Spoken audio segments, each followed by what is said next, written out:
काय रे चिंतेत दिसतोय हो रे, घरचे लग्न ठरवत आहेत. मग आता फ्युचरचं टेन्शन. का?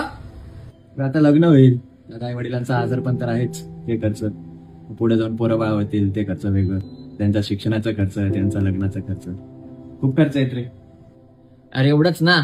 अरे मग SIP कर की. काय येडा आहे का? मला नाही विश्वास रे या सगळ्या गोष्टीवर. अरे इथेच तर आपण चुकतो ना.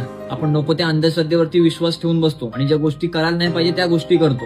म्हणजे आता तुझ्या पगारामधला एक छोटीशी अमाऊंट तू जर SIP मध्ये टाकलीस, समजा 20 वर्षांसाठी टाकलीस, तर त्या 20 वर्षानंतर तुझ्याकडे एक मोठी अमाऊंट असेल.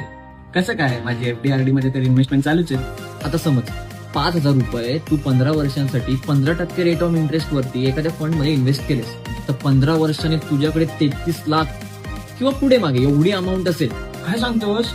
हीच तर खरी पॉवर आहे ना म्युच्युअल फंड आणि कंपाऊंड इंटरेस्टची. मला पण सांग ना, कशामध्ये इन्व्हेस्ट करू? सांगतो. विजय वैद्य नावाचे फायनान्शियल ऍडवायझर आहेत, त्यांना आत्ताच कॉन्टॅक्ट करा, जे तुम्हाला म्युच्युअल फंड बद्दल फ्री ऍडवायझरी देतील आणि तुमचा पोर्टफोलिओ सुद्धा मॅनेज करतील. तर आत्ताच कॉन्टॅक्ट करा. म्युच्युअल फंड सही आहे यार. नंबर दे त्यांचा.